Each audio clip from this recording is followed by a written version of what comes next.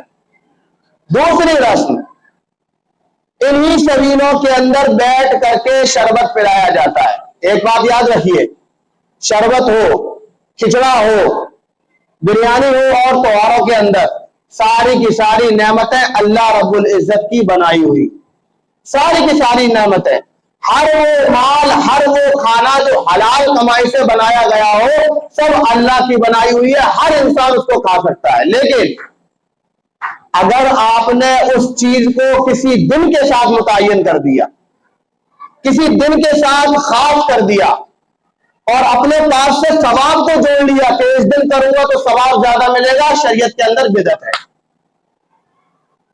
شریعت کے اندر یہ کام بدعت ہے۔ اب آئیے آپ سبیل والے شربت پر، جو شربت بنتا ہے سبیلوں کے اندر بانٹا جاتا ہے، یہ اللہ کی نعمت ہے۔ اگر آپ اس کو عام دن کے اندر بنا کر کے پیتے ہیں اور محلے والوں کو پلاتے ہیں، راہگیروں کو پلاتے ہیں، مسافروں کو پلاتے ہیں، تو سب سے بڑا ثواب ہے۔ لیکن اگر آپ یہی شربت سبیل کے اندر بیٹھ کر کے بناتے ہیں اور اس اعتقاد اور اس یقین سے بناتے ہیں کہ آج کے دن بنانا اور پلانا یہ ثواب کا کام ہے، تو یہ بدعت ہے، یہ بدعت ہے، اور عقل بھی اس کو قبول نہیں کرتی ہے۔ آپ مجھے بتا، حضرت حسین رضی اللہ تعالیٰ عنہ میدان کربلا میں پیاس کی حالت میں شہید کیے گئے نہ کیے گئے؟ پیاس کی حالت میں میدان کربلا کے اندر شہید کر دیے گئے، اور ہماری امت ان کی شہادت کے نام پر میٹھا کر کے پانی اور مزے لے کر پی رہی ہے۔ یہ کون سی محبت ہے؟ یہ کون سی محبت ہے کہ جس سے ہم محبت کر رہے ہیں وہ تو میدان جنگ کے اندر پیاس کی حالت میں شہید ہو گیا، اور ہم اس سے محبت اس طرح نبھا رہے ہیں کہ میٹھا شربت پی رہے ہیں اس کے نام سے؟ یہ تو عقل قبول نہیں کرتی ہے۔ اب بعض لوگ یہ کہتے ہیں کہ بھائی ہم تو اس لیے پی رہے ہیں تاکہ، اور اس لیے پلا رہے ہیں تاکہ لوگوں کو ثواب پہنچے، حضرت حسین رضی اللہ تعالیٰ عنہ کو ثواب پہنچے۔ اگر حضرت حسین رضی اللہ تعالیٰ عنہ کو ثواب اسی طریقے سے پہنچنا تھا تو حضرت زین العابدین رحمت اللہ علیہ جو میدان کربلا کے شہداء میں صرف تنہا بچے تھے، پورا کا پورا قافلہ شہید کر دیا گیا، پھر صرف حضرت حسین رضی اللہ تعالیٰ عنہ کے انہی صاحبزادوں کو چھوڑا گیا، حضرت زین العابدین رحمت اللہ علیہ کو۔ انہوں نے اپنے باپ کے نام سے کبھی شربت کیوں نہیں پلایا؟ اور اگر پلایا ہے تو کوئی لا کر کے دکھائے۔ کیوں نہیں پلایا شربت؟ کیونکہ شریعت میں اس کی کوئی حقیقت نہیں ہے، کوئی بھی اس کی حقیقت نہیں ہے۔ یہ صرف ان لوگوں کی سازشیں ہیں جو اسلام کے خلاف پروپیگنڈے کرتے ہیں تاکہ امت کو انہی رسم و رواج میں جکڑ کر کے ان کے ایمان کو کمزور کیا جاتا رہے۔ تو اس دوسری رسم کی بھی شریعت کے اندر کوئی بھی اہمیت نہیں ہے، کوئی بھی اہمیت نہیں ہے۔ اب آئیے تیسری رسم پر۔ اسی دن عاشورہ کے دن 10ویں محرم کو شروع فجر کی صبح سے ہی کھچڑا گھٹنا شروع ہو جاتا ہے، بلکہ راستے ہی شروع ہو جاتا ہے، ہوتا ہی نہیں ہوتا بعض جگہوں پر کھچڑے گھٹنا شروع ہو جاتے ہیں، اور پھر جب صبح بن جاتا ہے تو صرف خود تو کھایا جاتا ہے، پورے محلے کو کھلایا جاتا ہے، پورے محلے کو کھلایا جاتا ہے۔ اس کا سب سے بڑا نقصان کیا ہے یہ سمجھ لیجیے۔ اس کا سب سے بڑا نقصان یہ ہے کہ آپ صلی اللہ علیہ وسلم کے حکم کی صاف طور پر خلاف ورزی ہوتی ہے. صاف طور پر اللہ کے رسول نے حکم دیا کہ عاشورہ کے دن کا روزہ رکھو اور ایک دن کا روزہ ساتھ میں ملا لو تاکہ یہودیوں کی مخالفت ہو جائے. یہ اللہ کے رسول نے حکم دیا. اور ہمارا معاشرہ صبح سے ہی کھچڑا گھونٹ کر کے بیٹھتا ہے, رات کو ہی گھونٹنا شروع کر دیتا ہے عشاء کے بعد سے, تاکہ اگر کوئی بیچارہ ہلکی پھلکی نیت کر لے کہ مجھے کل کا روزہ رکھنا ہے, کھچڑا گھٹتا ہوا دیکھ کر کے وہ بھی سوچتا ہٹا اگلے سال دیکھوں گا, پہلے کھچڑا کھا لوں. یہ سب سے بڑا نقصان ہے. آپ اللہ کے رسول صلی اللہ علیہ وسلم کے حکم کی خلاف ورزی کر رہے ہو. ایک طرف محبت جتا رہے ہو حضرت حسین رضی اللہ تعالیٰ عنہ سے, دعویٰ کر رہے ہو آپ صلی اللہ علیہ وسلم کے نواسے سے محبت کرنے کی, اور دوسری طرف انہی کے نانا کے حکم کو صاف طور پر توڑ رہے ہو. کھچڑا بنانا ہے, کھچڑا کھانا ہے, آپ بناؤ کھچڑا, گھر کے اندر بنواؤ, اسی دن بنواؤ, میں کہتا ہوں بنواؤ اسی دن, لیکن اس نیت سے بنواؤ کہ کھچڑے سے ہی روزہ کھولیں گے, اس نیت سے بنواؤ. آپ صبح سے ہی گوشت لا کر کے رکھو, گیہوں لا کر کے رکھو, چنے کی دال لا کر کے رکھو, صبح سے ہی گھر کے اندر گھٹواؤ, لیکن اس نیت کے ساتھ کہ آج روزہ کھچڑے سے ہی کھلے گا. تب آپ کا کھچڑا کامیاب اور آپ کا 10 محرم کا روزہ کامیاب.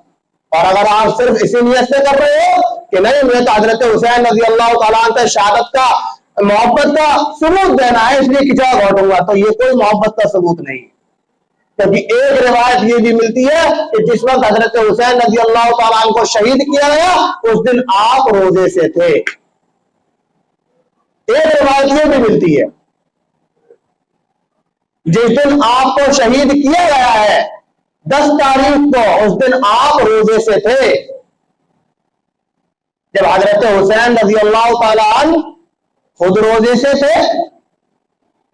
اور حضرت حسین رضی اللہ تعالیٰ عنہ سے محبت کرنے والے صبح سے ہی کھچڑا کھانے بیٹھے, تو یہ کون سی محبت؟ یہ محبت تو میرے تو سمجھ میں نہیں آتی.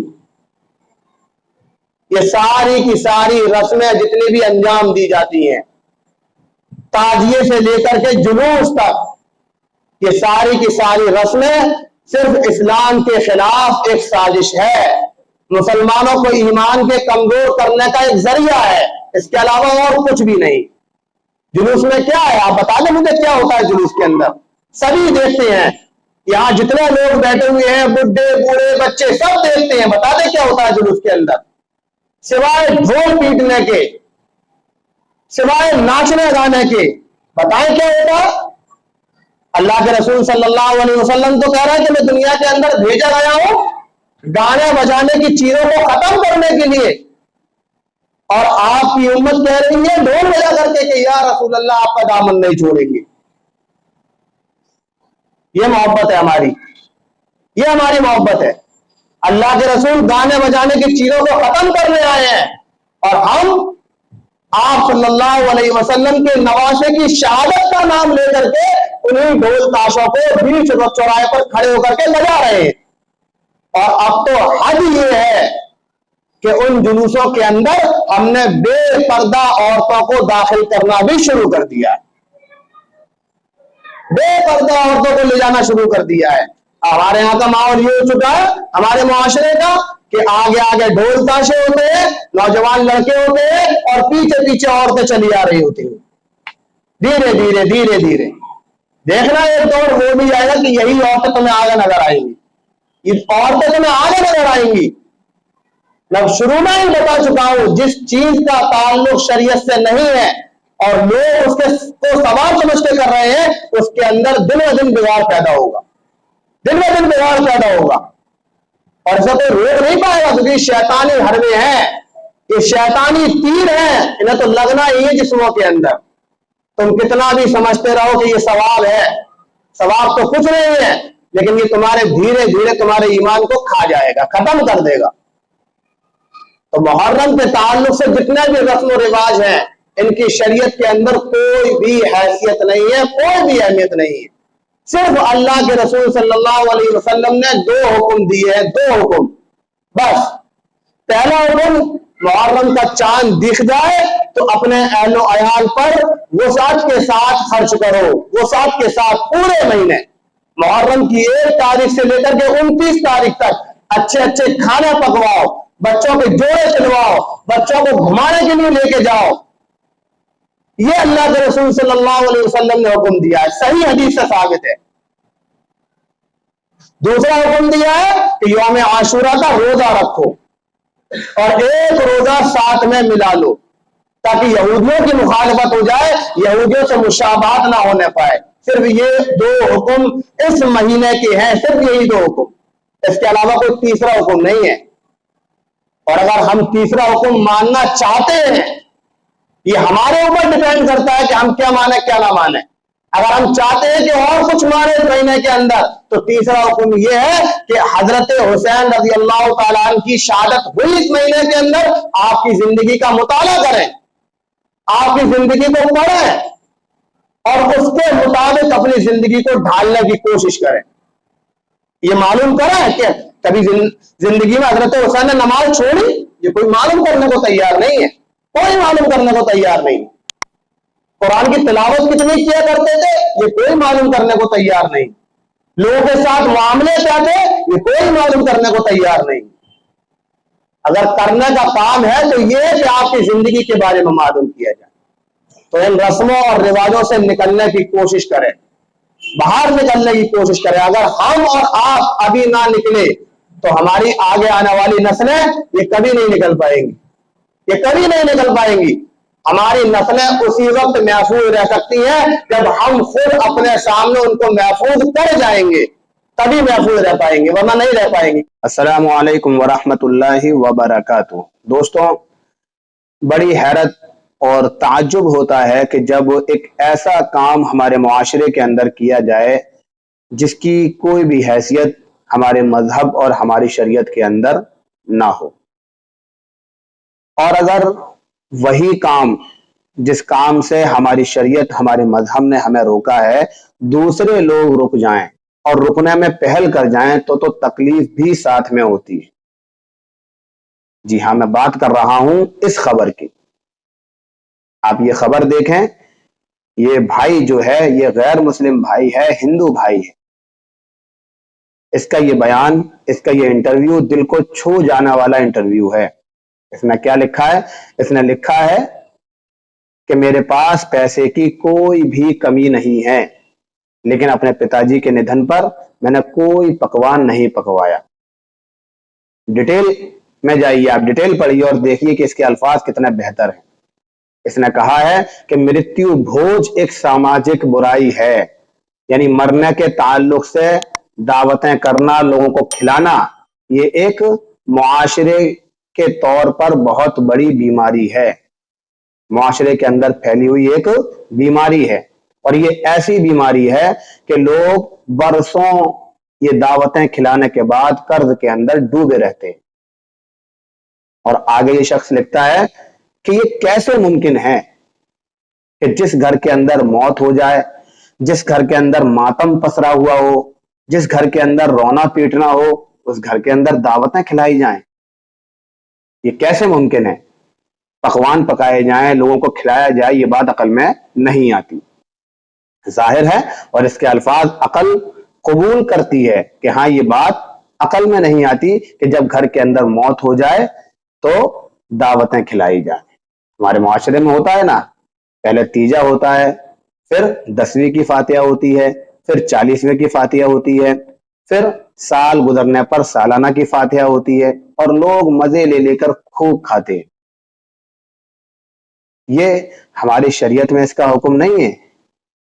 ہماری شریعت نے ان رسموں سے، ان رواجوں سے منع کیا ہوا ہے۔ ہاں، اگر آپ کو کھلانے کا شوق ہے تو آپ غریبوں کو کھلائیں، اس نیت سے کھلائیں کہ میں اپنے مرے ہوئے شخص کو ثواب پہنچانے کی نیت سے غریبوں کو کھلا رہا ہوں کہ اللہ اس کے ذریعے میرے مرنے والے شخص کی مغفرت فرما دے۔ اس نیت سے آپ کھلائیں، آپ کے مردے کو بھی ثواب پہنچے گا اور آپ کو بھی ثواب پہنچے گا. یہ طریقہ ہے، لیکن ہمارے معاشرے کے اندر یہ چیز نہیں ہے. ہمارے معاشرے کے اندر مختلف لوگ پائے جاتے ہیں یہ دعوتیں کھلانے والے. کچھ لوگ تو وہ ہیں جن کا اعتقاد اور یقین اسی بات پر ہے کہ ہاں کھلانا چاہیے، ان کو کوئی علم نہیں ہے. وہ برسوں سے اپنے آباء و اجداد کو، اپنے ماں باپ کو یہ دیکھتے ہوئے، اپنے بڑوں کو یہ دیکھتے ہوئے آئے ہیں کہ مرنے کے بعد کچھ دن، سال بھر تک کھانے کھلائے جاتے ہیں. وہ کھلائے جا رہے ہیں، ان کو کوئی مطلب نہیں ہے مسئلہ کیا ہے، مسئلہ کیا نہیں. کچھ لوگ ہمارے معاشرے میں وہ ہیں جو نام کے لیے، شہرت کے لیے یہ دعوتیں کھلاتے ہیں. اور تیسرے قسم کے لوگ ہمارے معاشرے میں وہ ہیں جن کو علم بھی ہے کہ یہ کھانے جائز نہیں ہے اور ان کو شہرت بھی درکار نہیں ہے، لیکن وہ مجبور ہیں اپنے پڑوسیوں کے ہاتھوں، دوست و احباب کے ہاتھوں، اپنے رشتہ داروں کے ہاتھوں، اور یہ سوچتے ہیں کہ اگر ہم نے یہ دعوتیں نہیں کھلائیں تو ہمارے پڑوسی ہم سے ناراض ہو جائیں گے، ہمارے دوست و احباب ہم سے ناراض ہو جائیں گے، ہمارے رشتہ دار ہم سے منہ موڑ لیں گے اور ہمیں برا بھلا کہیں گے. بےچارے مجبور ہو کر کے کھلاتے ہیں. یاد رکھیں، یہ مجبوریاں اللہ کے سامنے نہیں چلیں گی. اس بھائی نے جو پہل کی ہے، یہی پہل ہمارے معاشرے کے اندر بھی ہونی چاہیے، اور روک لگنی چاہیے ایسی دعوتوں پر کہ جہاں لوگ سج سور کر کھانے کے لیے آتے ہیں اور مرنے والے شخص کو بھول جاتے ہیں. آپ غریبوں کو کھلائیں، مرنے والے کے نام سے غریبوں کو دان دیں، صدقہ دیں غریبوں کے نام سے. یہ اللہ کے ہاں اللہ کے دیے ہوئے احکامات ہیں. تو مجھے یہ خبر موصول ہوئی اور ضرورت محسوس ہوئی کہ اس بات کو آپ لوگوں کے سامنے رکھا جائے، آپ لوگوں کے سامنے شو کیا جائے، تاکہ ہم بھی اس بد کردار معاشرے سے ابھر سکیں. امید ہے میری یہ بات تمام ہی لوگوں کی سمجھ میں آئے گی. السلام علیکم ورحمۃ اللہ وبرکاتہ. السلام علیکم ورحمۃ اللہ وبرکاتہ. دوستوں، سب سے پہلے آپ اس امیج کو دیکھیے. اس امیج کے اندر جو محترمہ آپ کو دیکھ رہی ہیں، شاید آپ ان کو جانتے ہوں، اور اگر نہیں جانتے تو میں آپ کو بتا دوں، یہ مسلم عورت ہیں اور ان کا نام فرمانی ناز ہے. آج کل یہ سوشل میڈیا پر خوب وائرل ہے، اور وائرل ہونے کی وجہ بھی بتا دوں کہ انہوں نے ابھی 2 یا 4 دن پہلے شیو تانڈو ہر ہر شمبھو گایا. ہر ہر شمبھو انہوں نے گایا، اور ظاہر ہے کہ مسلم عورت جب شیو تانڈو گائے گی اور وائرل نہ ہو، ایسا نہیں ہو سکتا. یہ وائرل ہوئی. ان کا وائرل ہونا تھا کہ ہمارے علماء نے فتویٰ دے دیا. فتویٰ آیا اور فتویٰ میڈیا کے اندر گیا، اور میڈیا اس کو مرچ مسالہ لگا کر کے ہائی لائٹ نہ کرے، ایسا تو ہمارے ملک کے اندر ہو ہی نہیں سکتا. خوب مزے لینے کے لیے ہماری میڈیا نے اس کو ہائی لائٹ کیا. لیکن مجھے شکوہ، شکایت اور میرے سوال نہ تو میڈیا سے ہے اور نہ ہی فرمانی ناز سے ہے. میرا سوال ان علماء اکرام سے ہے جو فتویٰ دینے میں جلد بازی کرتے ہیں. مجھے وہ علماء اکرام صرف یہ بتائیں کہ آپ کے فتوے کا نتیجہ کیا نکلا. کیا فرمانی ناز یا فرمانی ناز جیسے لوگ، ثانیہ مرزا ہے، ظہیر خان ہیں، کیا ان کو پتہ نہیں ہوتا کہ یہ لوگ غلط کر رہے ہیں یا صحیح کر رہے ہیں؟ آپ بتائیں مجھے. کیا ثانیہ مرزا جب گراؤنڈ کے اندر چھوٹے کپڑے پہن کر کے ٹینس کھیلتی ہے، اس کو پتہ نہیں ہوتا کہ وہ غلط کر رہی ہے، صحیح کر رہی ہے؟ ظہیر خان ایک غیر مسلم عورت سے شادی کرتا ہے، کہ اس کو پتہ نہیں ہوتا کہ اس نے صحیح کیا یا غلط کیا؟ فرمانی ناز اگر شیو تانڈو پڑھتی ہے، گاتی ہے، تو کیا اس کو پتہ نہیں ہے کہ میں صحیح کر رہی ہوں یا غلط کر رہی ہوں؟ اگر آپ کو ایسا لگتا ہے کہ ان کو پتہ نہیں تھا، فتوے کے ذریعے ہم نے ان کو بتایا ہے، تو پھر ثانیہ مرزا نے آپ کے فتوے کے پر کچے کیوں اڑائے؟ کیوں علماء کو برا بھلا کہا؟ کیوں اسلام کو ٹارگیٹ کیا؟ کیوں ظہیر خان نے اپنی غیر مسلم عورت کو ڈیورس نہیں دی؟ کیوں فرمانی ناز نے توبہ نہیں کی؟ ظاہر سی بات ہے، ان سب کو پتا ہے، سب جانتے ہیں کہ ہم نے غلط کیا ہے. لیکن یہ وہ لوگ نہیں ہیں جو آپ کے فتوے پر یقین کر کے اپنے اعمال سے توبہ کر لیں گے. یہ کون لوگ ہیں؟ خوب سمجھ لیجیے. اولئک الذین اشتروا الضلالۃ بالہدی. یہ وہ لوگ ہیں کہ جن کو اللہ نے ایمان اور ہدایت دے کر دنیا کے اندر بھیجا تھا، لیکن ایمان اور ہدایت ان کو راس نہیں آیا، اور انہوں نے اپنے ایمان اور اپنے ہدایت کو بیچ دیا اور بدلے میں گمراہی کو خرید لیا۔ یہ ان کا سودا ہے۔ یہ لبرل لوگ ہیں، یہ انڈیپینڈنٹ لوگ ہیں، یہ آزاد خیال لوگ ہیں۔ ان کے زندگیوں کے اندر آپ کے فتوے کی کوئی بھی اہمیت نہیں ہے۔ یہ بات آپ جتنی جلدی سمجھ لیں اتنا ہی بہتر ہوگا اسلام کے لیے بھی اور مسلمانوں کے لیے۔ اور اگر نہیں سمجھیں گے اور ایسے ہی اگر آپ فتوے دیتے رہیں گے تو آپ کے سارے فتووں کو ایسے ہی ردی کے ٹوکرے میں ڈال دیا جائے گا اور مسلمانوں کو اور اسلام کو ٹارگیٹ کیا جاتا رہے گا۔ نتیجہ کیا ہوا آپ کے فتوے کا، آپ مجھے بتائیں۔ اس میٹر میں، فرمانی ناز کے میٹر میں نتیجہ کیا ہوا آپ خود دیکھیں۔ یہ فرمانی ناز کا ٹویٹر اکاؤنٹ ہے، اوریجنل ہے فرضی ہے میں نہیں جانتا، لیکن اسی کے اکاؤنٹ سے ہے۔ اس کا نام پڑا ہوا ہے، کیا لکھتی ہے آپ خود دیکھیں۔ اس کا کہنا ہے کہ میرے پوروج ہندو تھے، اس لیے میں نے ہر ہر شمبھو گایا ہے، اور میں جلد ہی ہندو دھرم کے اندر داخل ہو جاؤں گی، یعنی اسلام کو چھوڑ دوں گی۔ یہ آپ کے فتوے کا اثر ہوا۔ ہر ہر شمبھو گانے سے وہ اسلام سے خارج تو نہیں ہوئی تھی، ایک اس نے حرام اور ناجائز عمل کیا تھا، لیکن آپ کا جو فتویٰ آیا آپ کے اس فتوے نے اس کو اس بات پر راضی کر لیا کہ ہاں اب اسلام چھوڑنے کا وقت آ گیا ہے اور ہندو دھرم کے اندر داخل ہونے کا وقت آ گیا ہے۔ اور اگر آپ ایسے ہی فتوے دیتے رہے تو لوگ ایسے ہی اسلام سے خارج ہوتے رہیں گے۔ تو آپ کا کام یہ ہے کہ اگر آپ سے کوئی فتویٰ لینے کے لیے آئے، کوئی سائل آئے، کوئی مستفتی آئے، تو آپ آف کیمرہ فتویٰ دیں، آن کیمرہ فتویٰ نہ دیں، لکھت میں دیں، تاکہ آپ کے فتوے کو ٹرول نہ کیا جائے، آپ کے فتوے کو ٹارگیٹ نہ کیا جائے۔